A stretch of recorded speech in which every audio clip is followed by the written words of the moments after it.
all, second video from me at Book Bubble. Just wanted to not leave it too long before the next one, in case I lose my nerve and never do a video again, but it is getting easier, so finding it a lot more natural than I thought, which is brilliant.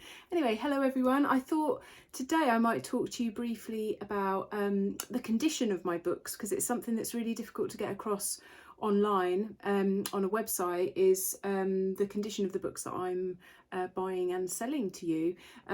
So the aim has always been for me to sell really good quality books in terms of quality literature and non-fiction, children's books, but also books that are in really good condition as well. So you, on first glance, you wouldn't really even notice they were used. You'd think they were new books from a new bookshop. So I've just got a few examples to show you. I've got a few here. What I look for in books that I'm buying is, generally speaking, only one, maybe two minor imperfections to the book. So I'm really looking for a spine that isn't broken, like this brilliant copy of John Boyne's The Heart's Invisible Furies. Brilliant book, read that last year. So there's no break to the spine here. The pages are nice and clean. And I'm looking at the front cover and the back cover, making sure there's no sort of dents or dinks in that. There might be one or two. There's a tiny little slight dent to that cover there, so that would be a brilliant copy for me to buy. And you wouldn't know that, you know, you'd pick that up and think that was a new copy essentially. And there's obviously no annotations or writing on the inside covers, which there isn't on this. So another few examples. The Wolves of Winter, again, no break to the spine, really tidy, nice pages. Looks absolutely fine. Looks like nobody's read that essentially. Again, you need to check the cover. There might be one or two little marks on the cover if you really looked under the right light, but again, I don't think you distinguish that from a new book. Another brilliant book I read a couple of years ago, actually, The Truth About the Harry Quebert Affair. It's a fantastic read. I would highly recommend that. I found this copy after I'd read it, actually, which I haven't read. Obviously, it's a nice brand new or like new copy. Anyway, it looks brand new, that one as well. So that gives you a bit of an idea. I do have hardback copies as well. Hardback books, again, looking really new. There might occasionally be one that has and I'm still learning about the types of paper they use to print books on, but unbleached. I think it's a bleaching process that gives you that lovely white colour of the book, or the pages I should say. So if you compare that one to, say, this biography of Pepys, you can see the difference in colour, which kind of gives it a more sort of earthy look to it. But again, that's just colouring over time, so that isn't with this Pepys biography. It's certainly not used any more than any others, necessarily anyway. So you might see different colourings on the pages. Generally it's that unbroken spine. There are a couple of exceptions, like this Pepys biography, where I will compromise a little bit more on quality. There's a little spine bend in this copy. I don't think there's anything else majorly wrong with it at all. I can't see.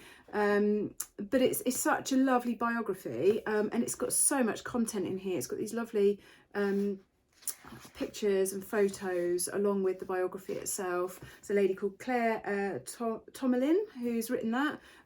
Well thought of biography. I haven't read that one myself, be interested to hear if anyone has. And it was the 2002 Whitbread Book of the Year, so it's an older title actually, that one, but I think worth having on the bookshelves. Where I've got some that are perhaps less valuable, I'd say, in terms of content, that is a little bit more damaged, I'll make sure I list that as a sale price, so you're getting it as a more a cheaper second-hand price than the others listed on my website.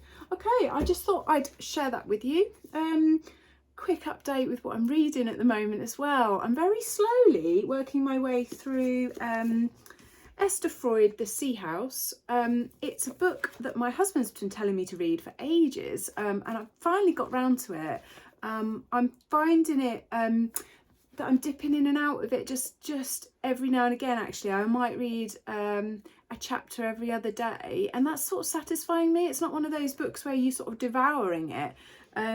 But it's a lovely story. Lily is one of the main characters in it. I can really relate to. She takes herself off to the coast, the Suffolk coast, which is really close to where we are actually. It's not far away from here. And so I can just picture it, and she takes herself off on, and she's doing a research project, so she's reading about an architect that she's been studying and the letters that he's been sending, or he sent to his wife. Just lovely, kind of getting away from everybody. She gets away from her boyfriend, who she's a bit unsure about, and it gives her a bit of space to sort of think about that relationship, I think, and then meets some characters within the village that she's staying. There's a little bit of jiggery pokery, I think. It's an author's technique with trying to get the reader to be a little uncertain of the time frame that the two stories that you follow through the book are set at. So it's a little unclear, but it's becoming a bit clearer now. And that's a really interesting aspect to it. But yeah, I'd highly recommend her so far, and I'll let you know what I think of it once I've finished it, and what book I'm on to next. So lovely to see you all again, or for you to see me anyway. I hope I get to see you all one day in a real life bookshop. But anyway, for now, goodbye and take good care, and I'll speak to you again soon. All right, bye.